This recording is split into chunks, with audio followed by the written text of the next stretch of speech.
Welcome back, everybody. It is the PDPreps Podcast coming your way Tuesday, November 18th. A lot to talk about this week. Pretty exciting, crazy, wacky first round slate of the NCS football playoffs. We'll touch on a lot of those games here today. Take a quick look ahead to what the second round semifinals have in store for us. But crazy first week. A lot of 1-point games, a lot of games decided by final seconds, last plays, field goals, overtime, you name it. First round of the NCS playoffs had it. So. Keenan, again, this is the second year of competitive equity here in the North Coast section, but it is working to the effect, that I think the section had hoped it would, when they implemented this playoff system, last year. Average margin of victory is down. We're seeing a lot more close games here, a lot fewer blowouts. Again, love it or hate it, but competitive equity is working just as it was intended to make these first round playoff games much more exciting. And honestly, looking ahead, it's probably going to make the second round and the championship games more exciting and more competitive and stuff too. So, we certainly saw that play out this week. American Canyon 1-point game, Windsor 1-point game, Cardinal Newman, San Marin overtime, Maria Carrillo Las Lomas was close till the end.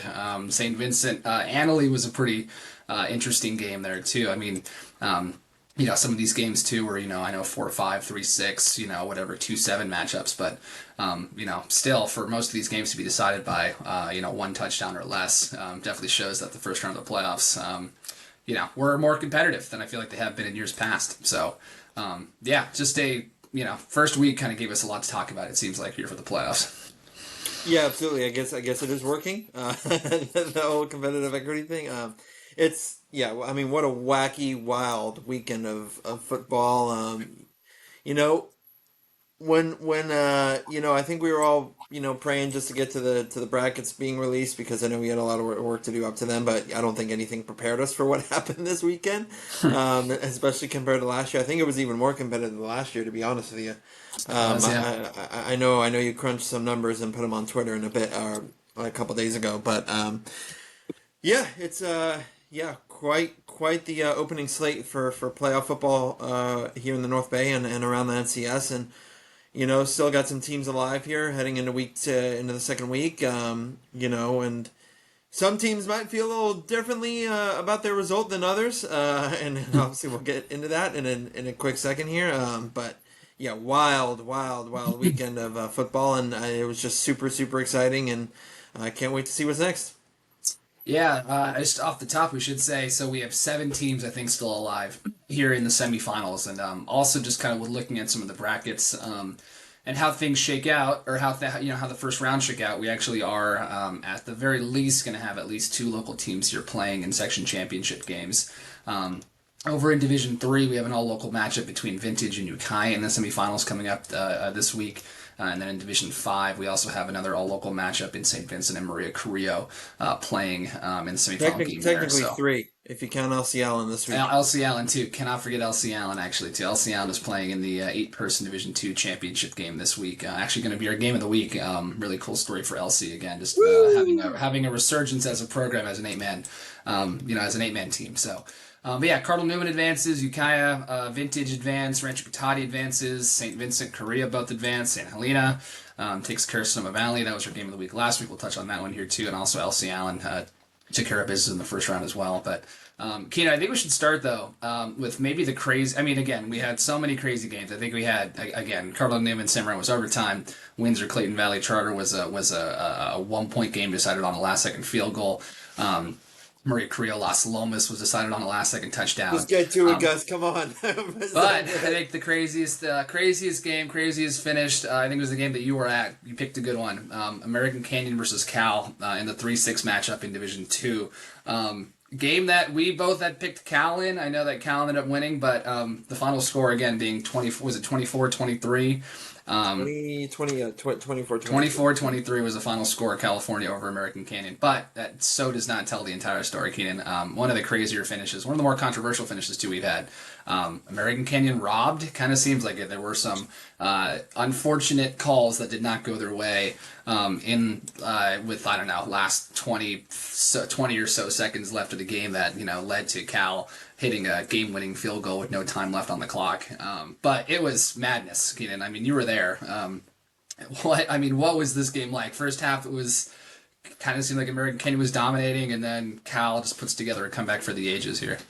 Uh, yeah. So there are very few games, if any, that have made my jaw drop while I'm standing there watching it. This one was easily like when that field goal went in, I was literally standing in the back of the end zone, just my jaw just completely on the floor. I was like, "What just happened?" Because, like you said, this was 3-6 matchup. We picked Cal. A lot of people, counted out American Canyon here. Cal has been in the Open D1 conversation all year long. And they lost, I think, their last 3 games or something, dropped them into Division Two, not just in Division Two, but the third seed in Division Two. So everyone thought, American Canyon, returning state champions, but that was like in Division 5A. Last year they won Very NCS. different, very different. Yeah, section playoff bracket for American Canyon this year. 100%. Last year they won the section title, but that was in Division 4, so they're going two divisions up here, Gus. This was quite a task regardless for American Canyon. But let me tell you, not what I expected at all. American Canyon absolutely took it to the Grizzlies, both defensively and offensively.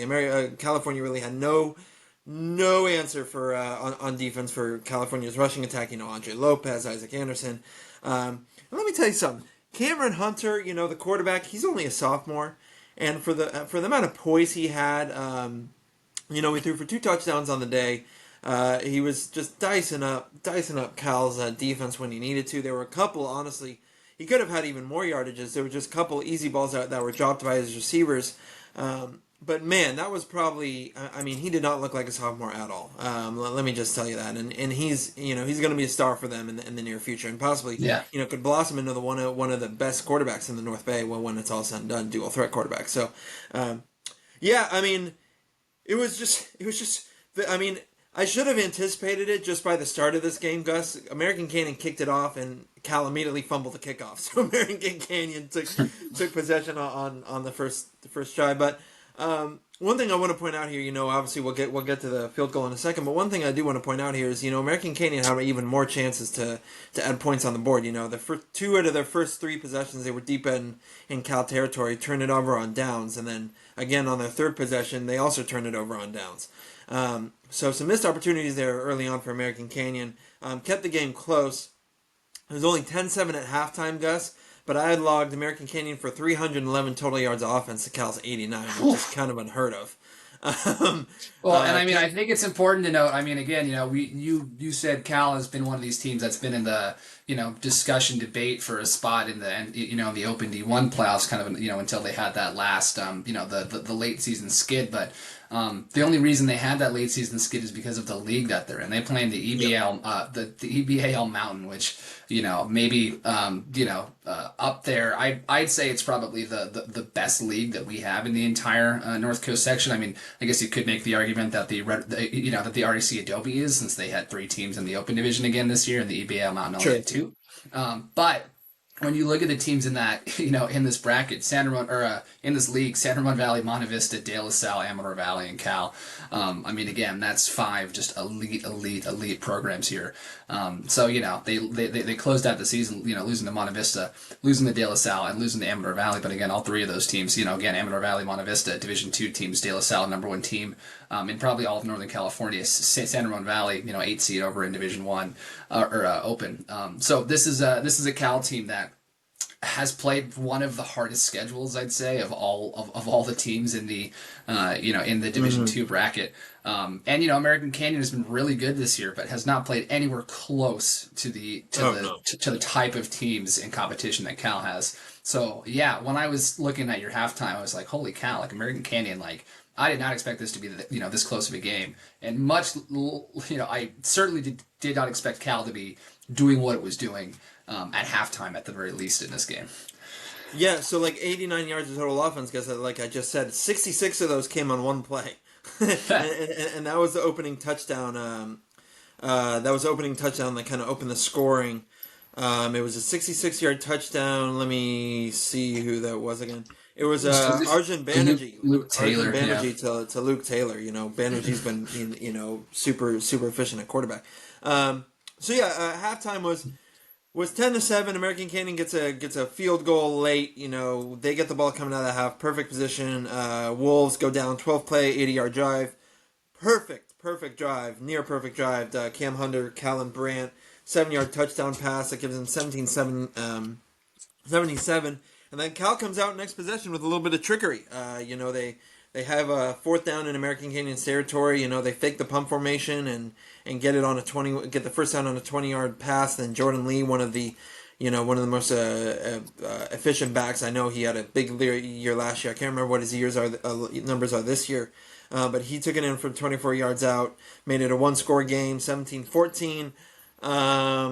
And then that would be the score at the end of the third. And then let me see. Let me see here. Yeah, so Cal forced a punt. They pinned American Canyon all the way back on their own three. American Canyon, then gets all the way down. Amazing, gritty drive all the way down to the Grizzlies' 10-yard line. But then are hit with two delay of games in 3 plays that has them facing third and goal from the 17. That pass is incomplete, and now it's fourth and goal. So now they line up for a field goal, Gus. Ready for this? Field goal is blocked, falls into the hands of Henry Dupin, who takes it all the way back for a touchdown, and California has their first lead since the opening score, with 3 minutes 33 seconds left. Oof. And then and then American Canyon immediately responds with probably one of the craziest, most amazing touchdowns I've ever seen. I think you saw the video too, but That's a Cameron Hunter's great. pass to Yeah. Evan Paris gets both feet in. 2-point attempt is no good, and that 2-point attempt came because they got a delay. I think it was either offside or delay of game on the 2-point on the field goal attempt. So they got backed up and were forced to do a 2-point conversion, which they did not get. So could have been a three-point game, and then that field goal would have just been a tie, I guess, right? So American Canyon kind of, didn't, had some opportunities that were totally missed. But this is with 1 minute, 1 seconds left in the fourth quarter. And now this is where things get crazy. American Canyon kicks off. Cal gets the ball back with just under a minute left. They start driving and are aided by a face mask penalty on American Canyon on one of the plays that gets him into American Canyon territory. And forgive me, you might have to help me out on this here, Gus, because it's just so much to take in at A once. lot But happening. a lot happening. But so they kind of stalled around that area, just inside American Canyon's territory, nowhere near field goal range yet. So with about 11 seconds left, Banerjee was, and keep in mind they were out of timeouts this entire possession. So Banerjee, was supposed to spike it, but ends up taking a knee. And that confuses everybody, including the clock operator, and the refs are furiously going, come on, gotta go. So the clock keeps going, they line up, they get set, and a false start is called. And in the rules of football, Gus, that false start is called under 10 seconds, that's immediately a runoff. So the game should have been over, and it should have been 23-21 American Canyon won. But the refs missed that. They didn't get it. So American Canyon Cal does end up spiking the ball with 1.1 seconds left, and that comes the craziest Hail Mary I think I've ever seen in my life. Banerjee launches a Hail Mary all the way into the end zone. American Canyon deflects it. Everyone's going nuts. Players are taking the helmet off. Everyone thinks they won until they turn around and realize that a flag was called for pass interference, Gus. And we both posted kind of our angles of it on Twitter, but we aren't alone in this. I don't think that was pass interference. If The I'm most going to the record. marginal pass interference I think I've ever seen in my life. I mean, it Exactly. was. If you hadn't seen the video, go check out Keenan's Twitter. Go check out mine. We both have. I mean, I posted the NFHS stream angle of it. Keenan was on the ground, had a great angle of it too. You have a Cal, the Cal receiver is running in, triple covered. You have two American Canyon running backs checking him, and then a third guy is going up to to deflect the ball down, and at most maybe one of the American Canyon guys bumps the Cal receiver off his line or something, but to call that a pass interference in that moment is just a wild The call Cal to receiver me. wasn't even going for the ball. I think that's the other thing too. He wasn't even Yeah, like he asking he for the kind ball, of like gave going up for the on it ball. because he's like, "There's no way I'm getting this thing." There's absolutely no way. So people are furious. They are fuming, and I think in hindsight, now that we're looking back on it, rightfully so. Yeah. Right. Let's be honest here. American Canyon has a right to be upset about this. So pass interference, 15-yard penalty. No time on So the clock. no time on the clock. Zero, absolute zeros on the clock. So now Cal lines up for field goal. Field goal misses. Again, American Canyon's going nuts. But then another flag was called because American Canyon just completely demolished their kicker. So it's roughing Yeah, the kicker, which was a good call. it was. Yeah, um, that was the right call there. But yeah, still, that's still zeros on the clock, but that's another 15 yards that Cal gets closer to the end zone. They go to line up for a field goal again. They don't even get the field goal off because American Canyon is called for offside. So that's another 5 yards. So now we're down at maybe the 15. So it's so basically they like a go tip. from so they go from having like a 40, I don't know, 47 for almost like a 50-yarder. It seemed like I don't know how long the first attempt was, but it was almost like a 50-yarder to all of a sudden you have like almost a chip shot, like less than a Oh 30-yarder. my It seemed god. like. And the chip shot, barely made it too. So if you think Yeah. about it, if they had let the first field goal, go and no offsides or roughing the kick or anything, he would have missed it. I'm like no offense to Cal's kicker, but he would have missed it. Cal ends up winning it on that field goal there. In one of the wildest endings I think I've ever seen out of any high school football game in my career, albeit still a kind of short career, but regardless, American Canyon. Look, if this doesn't cement them, as one of the among the elites in the North Bay, I think. Mhm. I'm not sure what does, but I mean to hold a open division bound team for a majority of the year to only 89 yards of offense in the first half and only and basic were I mean I thought they had won, but it is what it is. The score it is what it is. But to nearly beat a Cal team that was open Division One bracket bound all year long. I think they're this program's cemented itself as one of the least in the North Bay. But but you can't help but feel bad for American Canyon. I do think they have every right to be angry about this. They have every right to be frustrated about this. It's just one of those unfortunate situations that they found out that they came up on the wrong end on. So, great season for American Canyon nonetheless. Credit to what they did. Credit to what first year head coach Marcellus Holmes is doing. After Trevor Hudson left, big shoes to fill. But yeah, 24-23, California moves on and rematches Monte Vista in the semifinals. So that's what you got, Gus. American Canyon got Crazy. robbed? Question mark. I think that gives you an Crazy answer. game. Crazy game. I mean, hard to say that American Canyon wasn't robbed here, but yeah, I mean, even like, again, you 10-second runoff not called, phantom pass interference called, like, even after essentially Cal was given two lifelines there, it was still came down to maybe like a foot or so that kick got over the I would that say kick got over inches. the Yeah. crossbar, inches.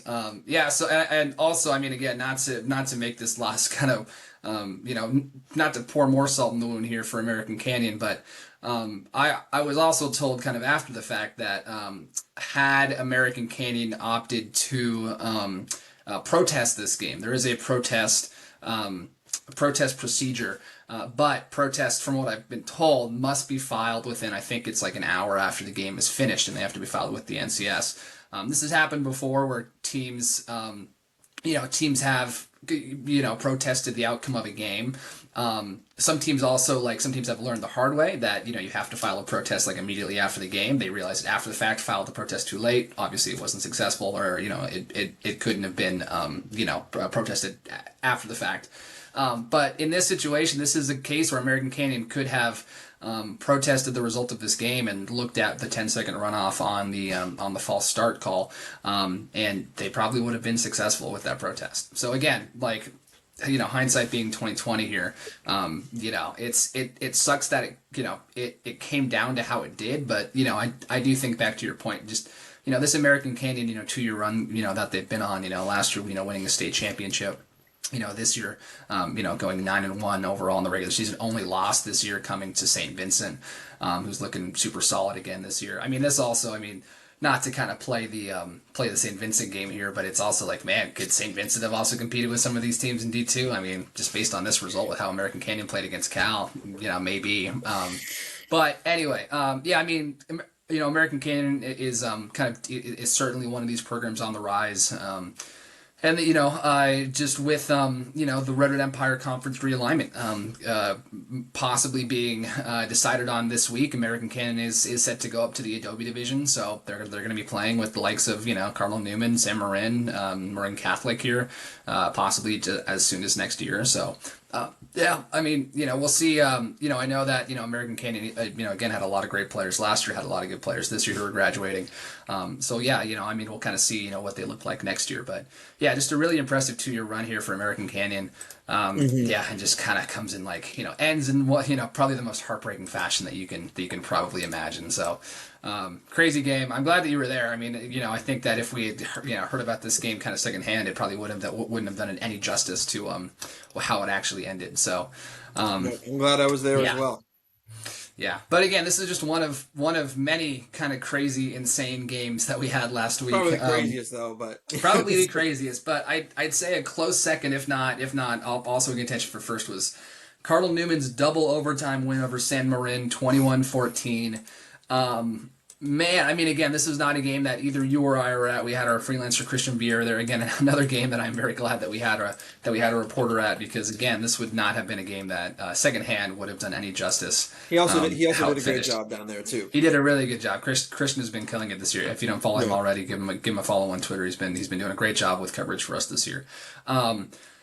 21-14 it was the final score in double overtime. San Marin didn't get a single offensive touchdown, which I think is a crazy thing to think about. Game was finally ended in double overtime on a Malachi Pethumnarak. I think it was like a 44-yard catch and run touchdown there to end it, or maybe just a rushing touchdown. But kind of one of the biggest storylines though from this game is Cardinal Newman starting quarterback LT Redamosa exits early. It looks like he possibly re-injured his collarbone. He broke that in the first game of the season against Manteca.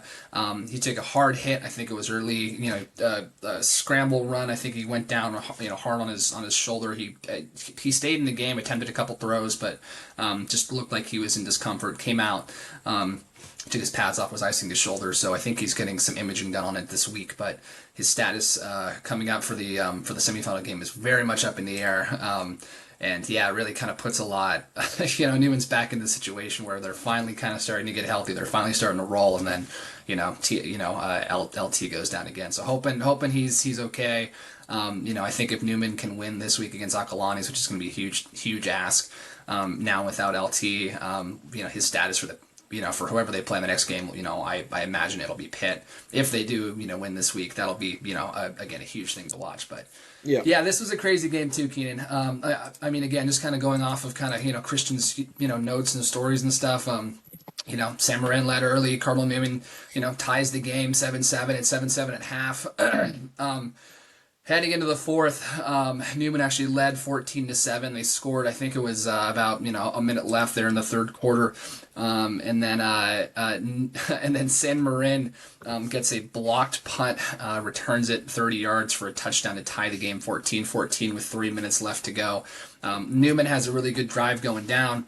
They attempt a field goal, I think a relatively short one. That gets blocked, I'm pretty sure. I think that was how it went.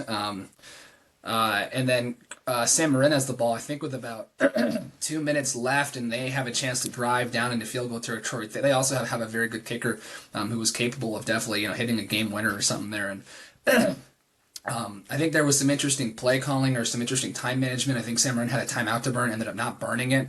They try to take they get to about midfield, take a few end zone shots, and nothing ends up coming of their final possession, so we go to overtime. Then in overtime, more craziness. Newman's first possession of the first overtime period, blocked field goal again, so now all of a sudden San Marin has a chance to win with a with a field goal. They end up, running a couple plays, negative plays. Newman is able to get to them in the backfield, and Sam Marin has to settle for a long field goal. Newman blocks that field goal, so we go to a second overtime Oh period, my and then goodness. finally, Bethune-Narak puts the puts the game away with a, I think it was like a 25, 30-yard touchdown.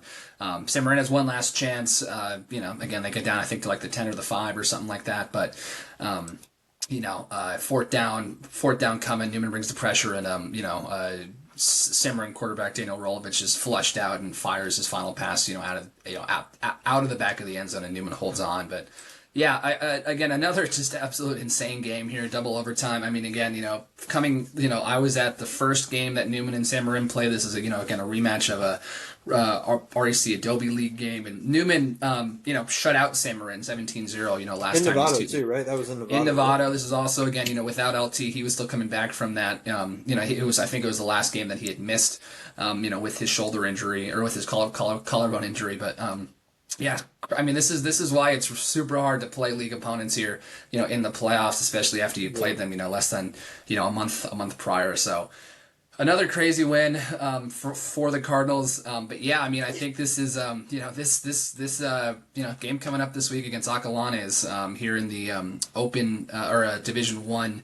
semifinal game will be really interesting to watch. Acalanes just absolutely pounded Marin Catholic last week, 51-21, beat him by 30. I think it's the worst loss that Marin Catholic has suffered this year, I think, since the Newman loss they had. I know Marin Catholic has been banged up. I don't think their star player Jared Geisberger's was super healthy, or if even if he did play, but still, I mean, Acalanes is undefeated. They're 11-0. They got wins over, the one seed in Division Two in Camp Olinda. They've beaten Clayton Valley Charter. They just again put up 50 on Marin Catholic. So this is a good team, and this is a team that puts up a boatload of points.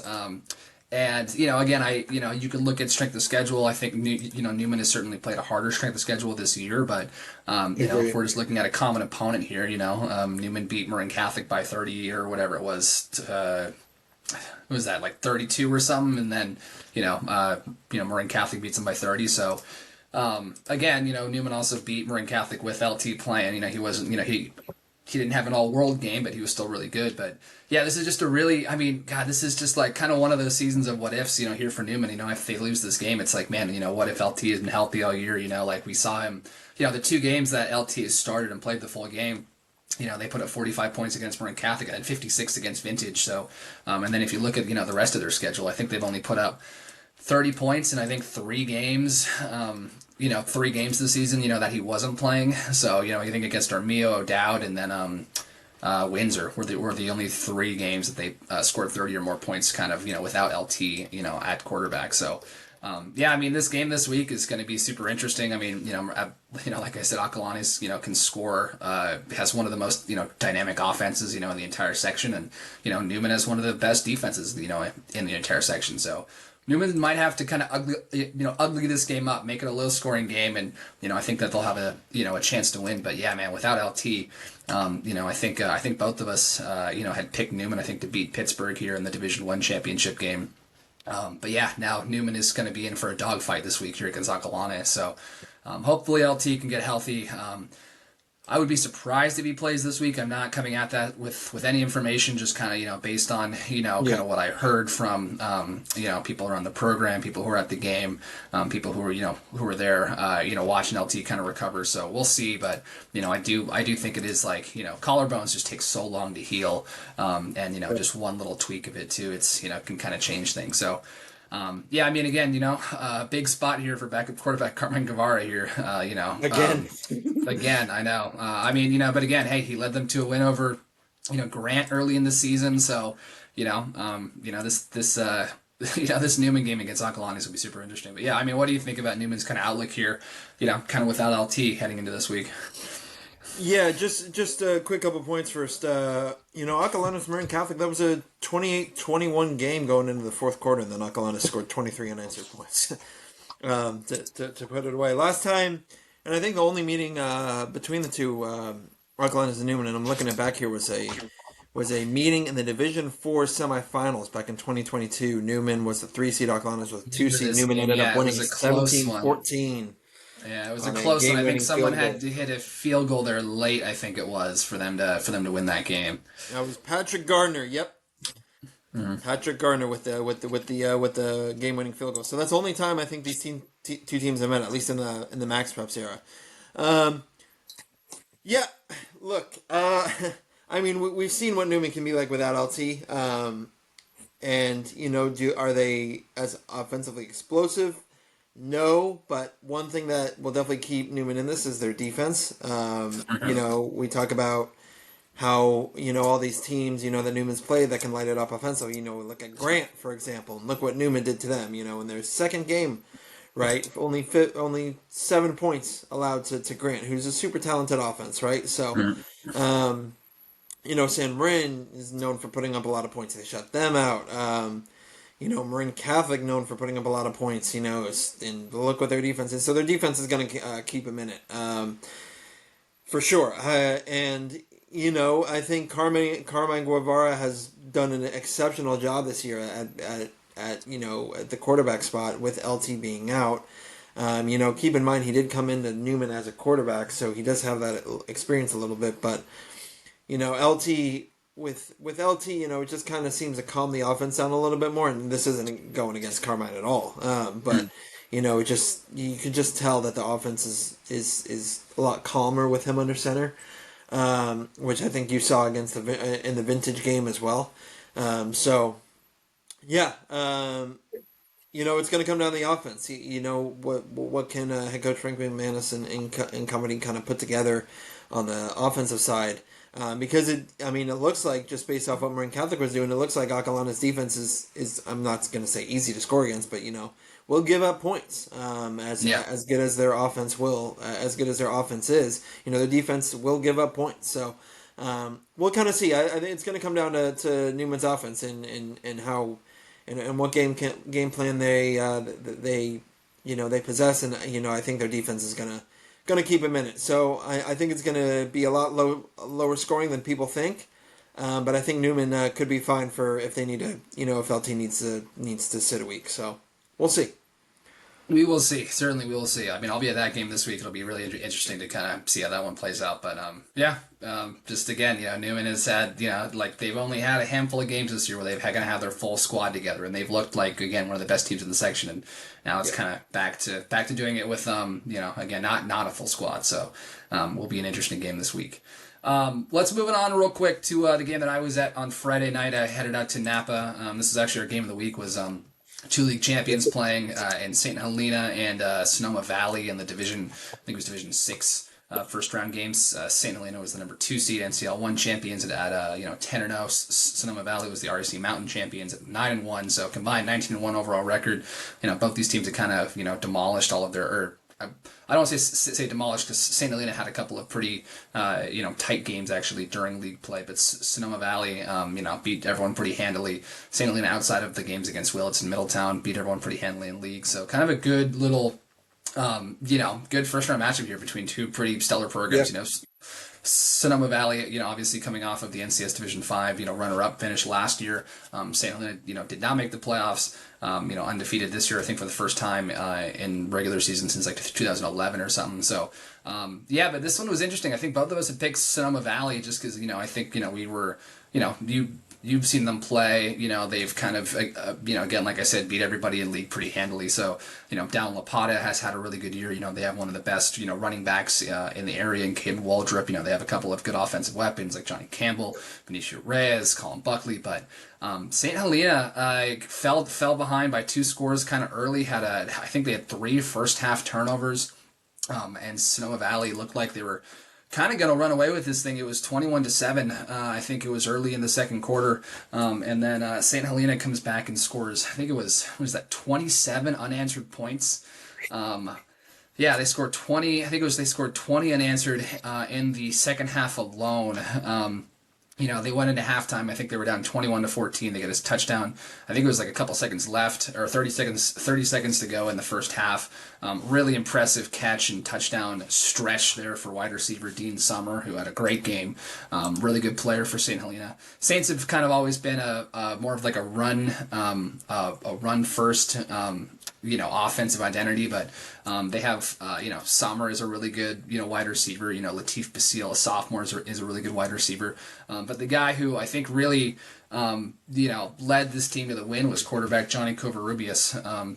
Oh, I should also mention St. Helena won 34-28. I don't know if I mentioned that, but We're all yeah. caught up in So it, Gus. It's okay. I know, all caught up in it. I get a little sidetracked here, but yeah. I mean, looking at kind of how the game flow went too, it was again Sonoma Valley was up 21-14. At halftime, St. Helena comes down and scores, I think, early, midway through the third quarter to make it a one-score game. They go for, I think, a two-point try, don't get it. So Sonoma Valley still has the lead at 21-20. Sonoma Valley was able to move the ball pretty well, I thought, but they just, there were a couple of fourth down situations, where they went for it. That's head coach Max Pond being aggressive like he always is. I actually, and also thinking back, I don't think this game had a single punt. Thinking back to it, which again kind of sums up, what's Sonoma Valley's offense kind of is. It's just they're kind of go go go. But yeah, I mean that kind of ended up coming to cost them a bit here in the second half. Late in the third quarter, Saints got the ball back after a turnover on downs, had a good drive going, and Covarrubias hit Sommer for a 37-yard touchdown to give St. Helena its first lead of the game at 26-21. Kind of a funky little, so it's 26-21 here heading into the fourth quarter. St. Helena has the ball back. They get all the way down to Sonoma Valley's 9-yard line, looking to score, extend their lead. Big interception there for Angelo Telez to get the ball back for Sonoma Valley. Now all of a sudden they have the ball with under, I think, 5 to go, down 5. Touchdown here can put them back up. Sonoma Valley gets down into St. Helena territory, and then boom, interception there for St. Helena. Oliver Harvey comes up with the pick at the Saints 35-yard line. And then, big long, actually, no, this was kind of the biggest play of the game, I thought, was Johnny Covarrubias. So St. Helena is driving at about just inside midfield, on their side of the field. And, he opened the game up with a 39-yard touchdown. He's a really good runner. He's just a really tough, smart quarterback. He can make some throws. He can use his legs to extend drives. But he had his biggest play of the game where he broke free for, I think it was like a 52, 54-yard run with under, I think, 3 minutes to go. Got all the way down to St. Vincent's, Sonoma Valley's, 2-yard line.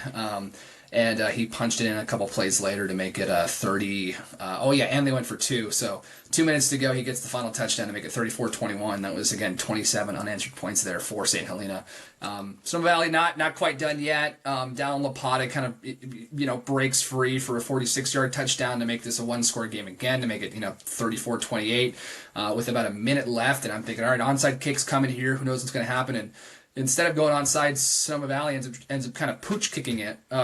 And St. Helena recovers, and they wind out the clock, and that was the game. So kind of an anticlimactic finish for kind of as crazy as the second half was. But yeah, not a game that either of us had picked. I mean, I think both of us had Sonoma Valley winning this game, but St. Helena just with a really, really gritty effort here. Yeah, I mean, Johnny Covarrubias, I think he had four total touchdowns, over 130 rushing yards, passed for over 200 rushing yards. I think he ran for his rushing total, I think, was a season high in this game too. So big spot for him to have a big game. And then, yeah, Dean Sommer, like I mentioned, 8 receptions for 150 so yards, 2 touchdowns. So, yeah, I mean, again, despite turning the ball over, whatever that was, 3 times in the first half, St. Helena kind of dug deep and, was able to get back to their style of play and, come away with the win. So, yeah, I mean, this, we talked about the REC Mountain or the REC realignment coming next year. Sonoma Valley, since they've been back-to-back, champions of the REC Mountain, they're going to be moving up into the Bay Division next year with teams like Annalee. I'm trying to think who else. Annalee, Santa Rosa, teams like that. Um, but yeah, I mean, this is kind of the same thing as American Canyon. This is a team that's kind of been on this really incredible 2-year run. They've had this really special, couple of classes of kids, and yeah, I mean, it'll be interesting to kind of see what they have coming back next year because guys like Dallin Lapata, quarterback, graduating, Caden Waldrop graduating, their top wide receivers, Colin Buckley Campbell, Benicio Reyes, all graduating too. So yeah, we'll kind of see. It might be a bit of a rebuilding year next year for Sonoma, but same thing could also be said for St. Helena too. But I think at this point they're just really enjoying this run. They have a brutal semifinal game Oh coming up. my They're God. they're still host as the 2 seed, but a really tough, in my opinion, the best team in this division. Bishop O'Dowd is coming to town for this. For the semifinal game, so really tough task here coming up for St. Helena. But just again, good win for them, 11-0. I know a lot of the players I talked to after the game were kind of reveling in the moment, just because again this is a team that I think most of the seniors on this team have been on varsity since their sophomore years. Their sophomore year, I think they lost in the first round. I think to a tough game against Ferndale in the Division 7 playoffs. Last year they didn't make the playoffs, and then and then this year now undefeated regular season, and now they win their first round playoff game. So they're having a great year. Hopefully it can continue a little bit because it's a super fun story. But Bishop O'Dowd is going to be a brutal game for them coming up this week. Yeah, absolutely. Bishop O'Dowd, that's one of my biggest question marks in terms of the whole seeding is how Bishop O'Dowd got the 3 seed in Division 6. To be honest with you, but yeah, you look St. Helena. I think is like I don't want to say I don't want to say overlooked, but so much attention is being spent, and it's not our fault obviously, but with all the REC divisions, the CMC is hasn't gotten so much as much attention throughout the year, but St. Helena has been doing amazing things. I think Dean Summers is one of the most underrated wideouts or two-way players Yeah, in the area. He's just super athletic too. I'm sure you saw it too, but he is yeah, just an athletic freak. Um, so yeah, credit to the Saints, man. Look, if they look if they can beat Bishop O'Dowd, then oh my lord, then this team then then this team is something. And that would be a fantastic matchup in the final, against either Fortuna or St. Bernard's. Mhm. So yeah, you never know. But credit to the Saints, man. Honestly, that's such a good win.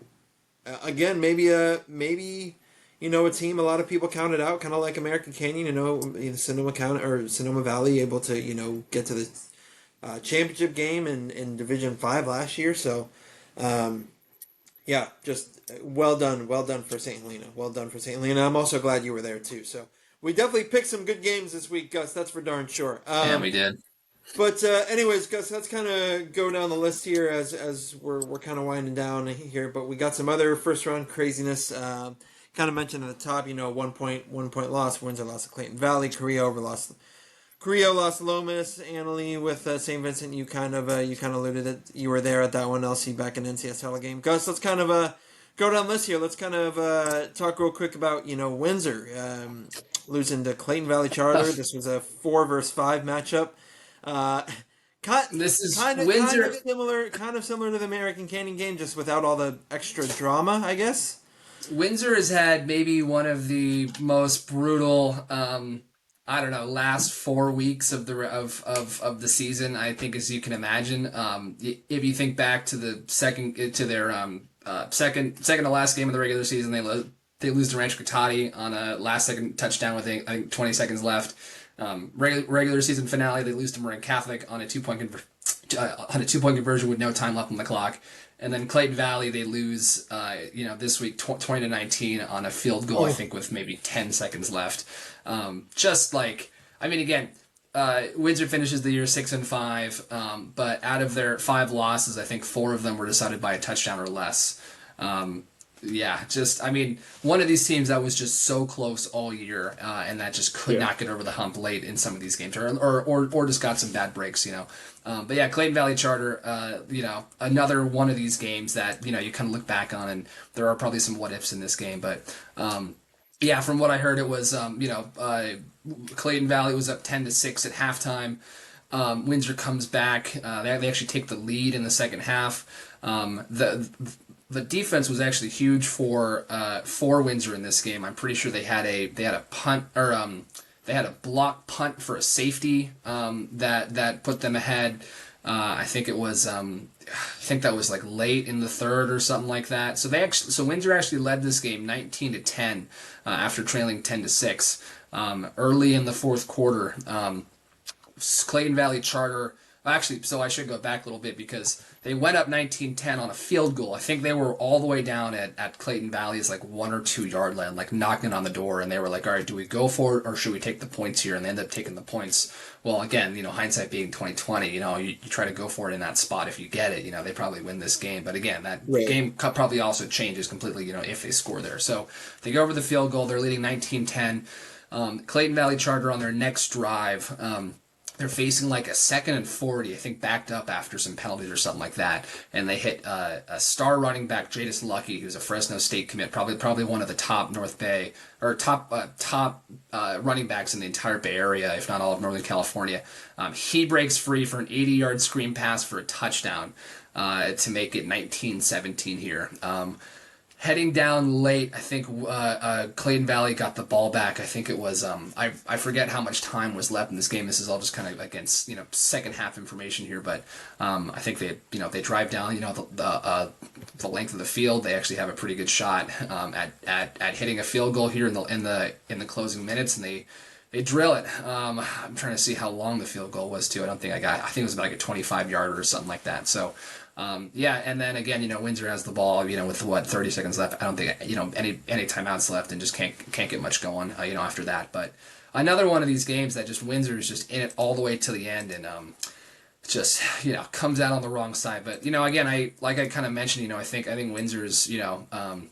Windsor's probably kind of looking back, being like, "Man, we really could have won more games this year." But for a team that Hayden Anderson graduated, a team that was really good in non-league play, and then they went 1-4 in league play, but I think probably one of the best 1-4 league teams maybe in the entire North Coast section. I mean, again, they were in the Cardinal Newman game. That was a one score game. Until Newman scores that last touchdown with whatever 40 seconds left.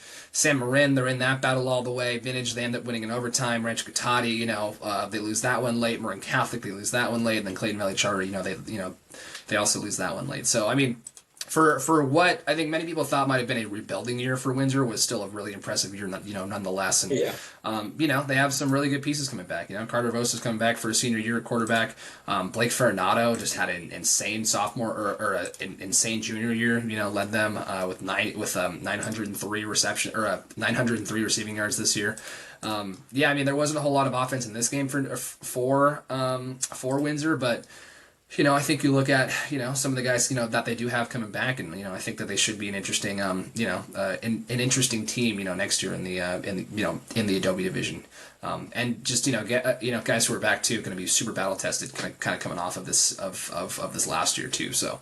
Again, just a heartbreaking kind of way for the season to end, and the heartbreaking last couple weeks here for Windsor, but still, I mean, I still think it was impressive fight, nonetheless, kind of here coming down the stretch for them. Yeah, no, absolutely. This is kind of what we were talking about last week in our predictions. Never going to count Windsor out. I think I actually picked them this week, but never going to count out TJ Sexton's teams. I was just looking at the stats, Gus, real quick, and that lucky kid had 31 carries for 185 yards. Windsor's defense came to play. Did a really good job bottling them up. Yeah, for to take a 31 carries to get 185 yards. I mean, that's pretty impressive by Windsor's defense, honestly. So, crazy game. Again, we can't cover them all, I guess, but this is another one we kind of wish we were there for it, just because of the entertainment aspect of it. But credit to Windsor. Always going to be in it, and they definitely have some great pieces moving forward. So. All right, let's kind of move on here. Carrillo again with another last near at the death touchdown pass to beat Los Lomas. 35-31 was the final score. Gus, this was a game where it was tied 21-21 after three quarters. Then you have 4 lead changes in the fourth quarter alone, ending with about 21 seconds left. Cooper Bluestone finds Ryan Braga for a long touchdown pass to take the lead for good. Las Lomas gets it back, but wasn't able to do anything to it. Las Lomas scored with about 8 minutes left, and that was kind of it until Carrillo scored with just under 2 minutes left. Las Lomas retook the lead again with 44 seconds left, and then Marine Carrillo just did I don't know what it is, but it's almost like the Puma late game heroics strike again. You saw Yeah. against Ukiah, we saw against we heard against Milpitas. Obviously, we weren't there, but hey, this old Carrillo team, man. This was kind of a toss up game for me, Las Lomas. I'm not too sure how this game would have played out. I think I picked Carrillo in this one, hopefully. If not, then I'm sorry, but but yeah, this Carrillo team, having one of their best seasons, I think in a while. Um, and of course, their reward for this is they got to play St. Vincent in the playoffs for a second I straight year. know. So, it just it is what it is. But Carrillo's, some of their players are playing instrumentally well. Estefan Ramirez is having a great second half of the year. Cooper Bluestone, you kind of saw he's turned it around a bit. Ryan Braga and Andrew Godfrey have been manning the ground game for them, and their defense has been coming alive. So, great win. I think here for Carrillo. Yeah, I mean, you mentioned kind of someone on Twitter I think called them the cardiac cats this year, which I think is very appropriate. But I think they've won 6 of their last 7 games. They close out non-league play with that last second win over Milpitas 37-31, and then I think 4 of their last 7 games, sorry, that they've won here down the stretch have all been decided late on like last field goals, so or last touchdowns. The Milpitas game, last second touchdown. Montgomery, they scored in the last minute or so. Ukiah, they obviously had that very dramatic trick play touchdown, and then here in Las Lomas too. So again, the one team that they have lost to over that stretch is St. Vincent, and now they're going to play them again here 2 weeks later, for a spot in the NCS championship game. We'll talk about the Anley St. Vincent game here in a sec, but like we also kind of saw with San Marin Cardinal Newman game, it's hard to play a league opponent here within a couple weeks, here in the playoffs. I'm not a fan of that first round. I'm not a fan. I know it is kind of funny looking at St. Vincent's playoff bracket. They're playing 2 league opponents essentially, to get back to an NCS championship game. So interesting draw at that. That goes, but you play who you play. But yeah, you mentioned Cooper Bluestone. If the next prep stats are correct, he had a career game for them: 12 for 12 passing, 353 yards, 3 touchdowns. Again, Carrillo has been this run heavy, triple option, sort of team here. But this game, it was all about the passing game. Again, Bluestone was perfect. 350 yards, and then Esteban Ramirez, who, again, kind of their do-it-all wide receiver running back, had 219 receiving yards, 7 receptions, and 2 touchdowns. So he just had, this is big coming game from a team who's known for running the ball.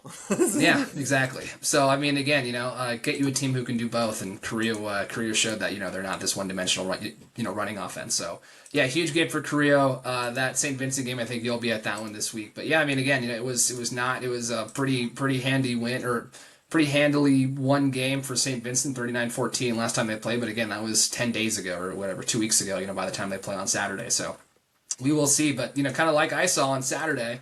St. Vincent was in a bit of a dogfight with Annalee. And what the heck, Gus? kind of a crazy game again, and league opponents, and this is a team that St. Vincent beat Annalee 49-0, in their league meeting about a month ago.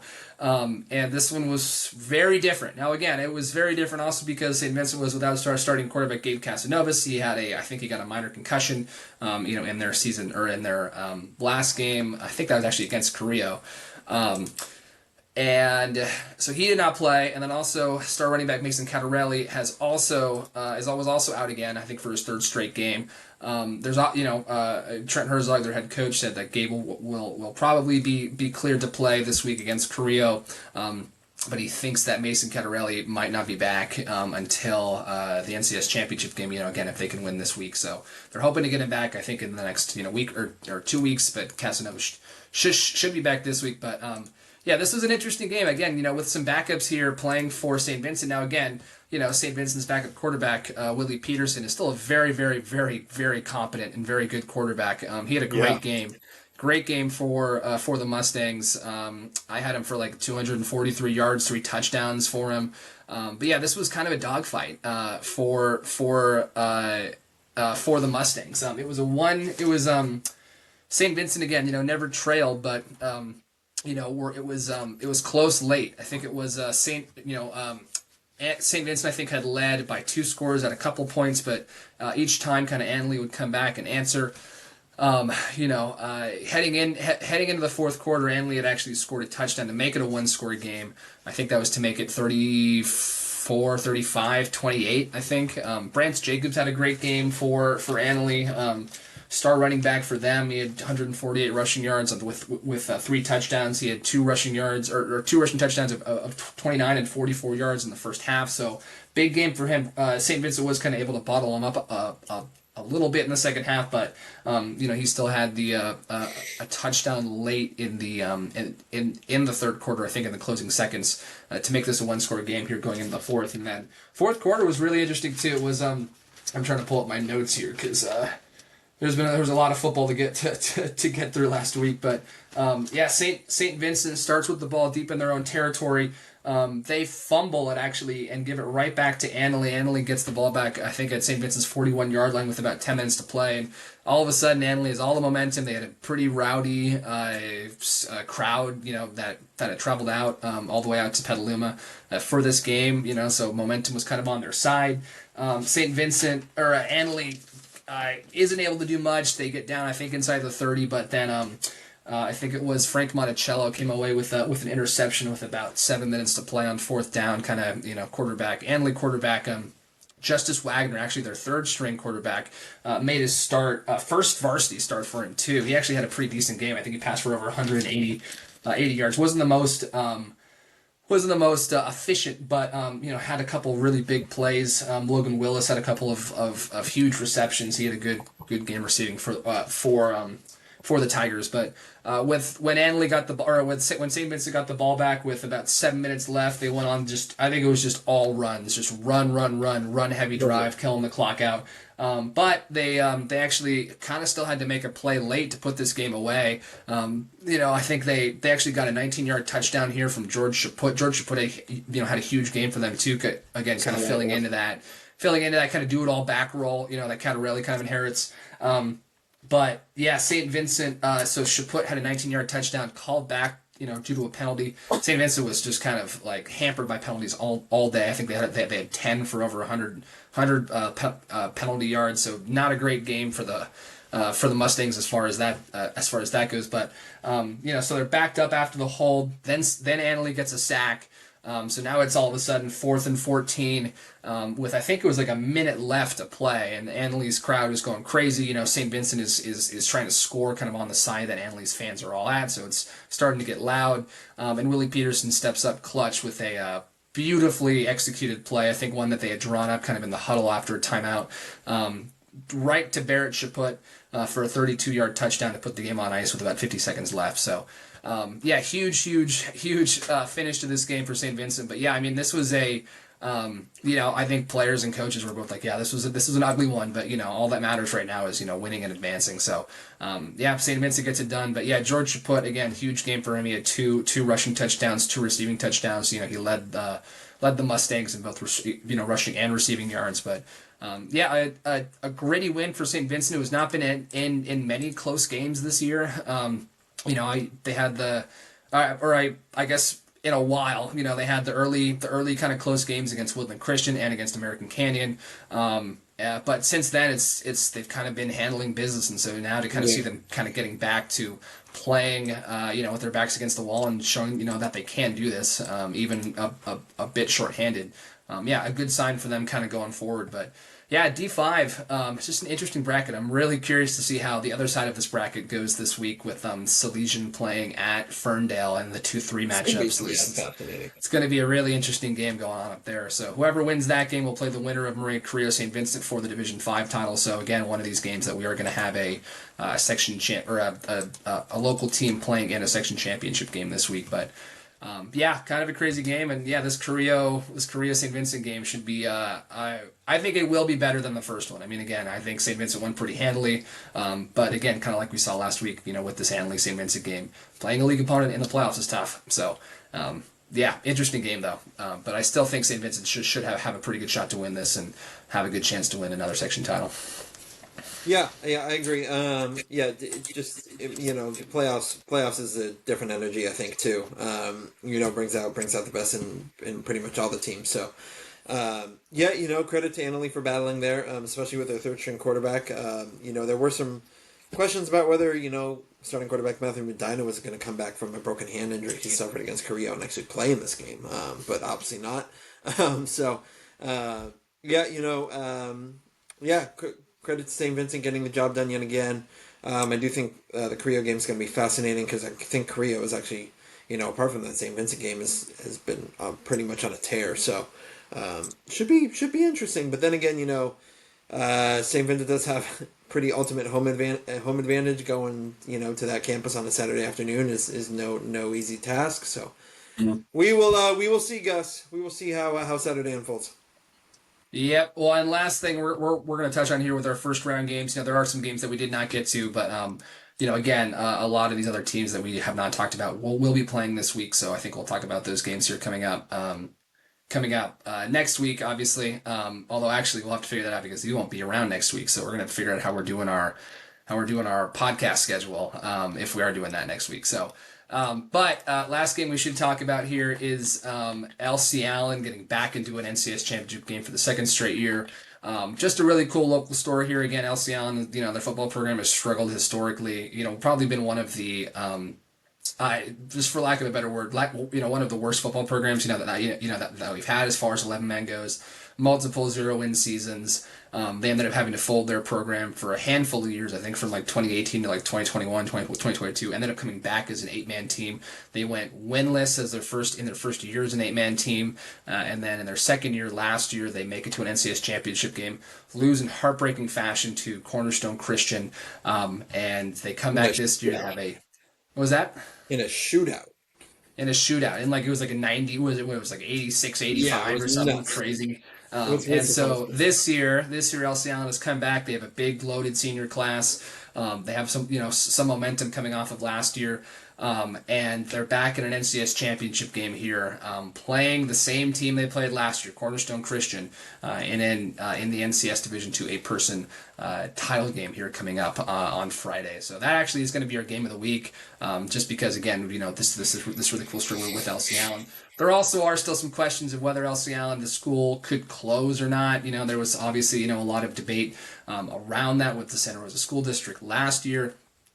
That still, again, is not totally off the table. So I don't think LC Allen, I have to go back, but I don't know if LC Allen has ever won a section title in any sport in school history. So the fact that they might be able to do it here in football, as their Of school all might be on sports. its, I know, as their school might be on its final legs here, would be a really, really cool story. So, yeah, huge shout out to the Lobos. Really cool to kind of see them have some success, especially just after struggling for so long. 84-78. That was the final score last year, Gus. That was just insane. Mm-hmm. Yeah, everything is pretty much the same as last year, except for one key difference. LC Allen's playing at home this year, Yeah. and I think that's a big key difference. Obviously, these two teams met earlier this year already. LC came out with a 32-6 win there over Cornerstone Christian. That was also at home. But again, that was in week. It was in That was week early. That was three. early September, so been a Yeah, while. so week three. So a lot of football has been played since then. But look, man, this is shout out to LC. Great year they're having. We'll see if they can pull it out on Friday.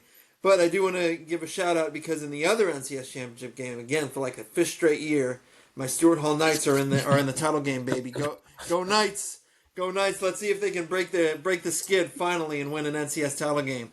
But anyways, regardless, shout out to LC Allen. Where it'd be a fascinating story if they pull this off, and that's honestly, Gus, it's kind of a good segue because it's one of the many games we're looking forward to in the semifinals this upcoming week. Yeah, definitely. Like we kind of mentioned off the top, definitely some really. So I think there's one, two, three, four, five, six, 7 teams still playing this week. Again, LC in the 8-person Division Two championship game. But I'd say as the biggest games, well, I guess we'll go through the games. But in Open Division One, we've talked about it. Number 3 Cardinal Newman is going to be hosting Acalanes on Friday night. Division Three semifinal games. We actually have 3 local teams, here still playing in Division Three. Vintage is the 1 seed hosting number 5 seed Ukiah Friday night. That should be a really interesting game. We're going to have Christian going out there to cover it. On the other side of the bracket, we have Rancho Cotati hosting El Cerrito in the 2-3 matchup. That should be a great game. We mentioned Division 5 with St. Vincent hosting number 1 St. Vincent hosting number 5 Maria Carrillo. Division 6 talked about this. Number 2 St. Helena hosting number 3 Bishop O'Dowd, and then 8-person LC Allen is the number 1 seed hosting number 3 seed Cornerstone Christian. But Keenan, out of all these games to watch, the one that I am most excited about is the one that I'll be covering covering this week is the Cardinal Newman Acalanes game. One of the again 2 top 5 teams in the entire NCS. Newman is ranked number 22, I think it is, in Cal High Sports state rankings. Acalanes just broke into the top 50, I think, as like the number 50 or 49 team in Cal High Sports rankings. So 2 top 50 teams in the state going head to head for a spot in the Division One championship game, probably against Pittsburgh, I would imagine. So yeah, I'm really excited for that game. I think it'll be fascinating to see, again, Newman's defense against Acalanes' offense. Can Newman muster enough points here to come away with the win? But yeah, that's the one that I'm most looking forward to this week. That's honestly not where I thought you were going to go, because I am fascinated with both Division Three games. Vintage Ukiah is going to be, I think, a fascinating matchup in its own right. But look, Rancho Cotati versus El Cerrito, I think is kind of slept on. El Cerrito, obviously out of the playoffs last year due to sanctions suffered by their investigation and stuff like that. But look, El Cerrito is still a great program. I mean, it's still a fantastic program, and this is a Rancho Cotati versus El Cerrito might provide some fireworks. I think Rancho Cotati's defense is obviously one of the best in the area. El Cerrito's offense has been known to light it up, especially in years past or this year. This year they've put up. They're scoring a lot of points, but I think if you look at their strength of schedule, it leaves a lot to be desired. So yeah, but week 1 it was only a 20-14 loss against San Ramon Valley. Which was we obviously know what San Ramon Valley is. Yeah. So I mean, this could be fascinating. I think Division 3 is probably one of the more apart from obviously Open Division 1. Division 3 is definitely one of the more interesting brackets that we have. Vintage Ukiah, I think, is going to be an awesome matchup. We'll kind of see how Ukiah matches up to Vintage's physicality there too. But yeah, I think both Division 3 matchups are one I'm looking forward to, and then obviously the one I'll be covering in the game of the week, LC Allen Cornerstone Christian. Love me some 8-man football, man. I can't wait to get out there. It's going to be an interesting change of pace. I haven't watched 8-man football since my Stuart Hall days. But regardless, those 3 are the ones that kind of stick out to me as ones that are going to be fascinating for me to kind of follow and see. But if you folks want to leave in the comments, what matchups here you're looking forward to the most, feel free. It's already week 2 of the playoffs, Gus. It's already next week is going to be NCS championship games. It's already going crazy. So here we are. Yeah, just kind of looking at this, it's like obviously else will be done after this week, but I think we and we're gonna like I said too at the top, we're gonna have at least 2 teams here still playing in their section championship game next week, but we could we have some others possibly. How interesting would it be if we get like a Vintage Rancho rematch too for the Division 3 championship? That could be pretty interesting as well. Or Ukiah Rancho rematch too. Those teams too played to open up the season as well. So anyway, just fun stuff here. But thanks everyone for tuning in. I think that's all we got this week.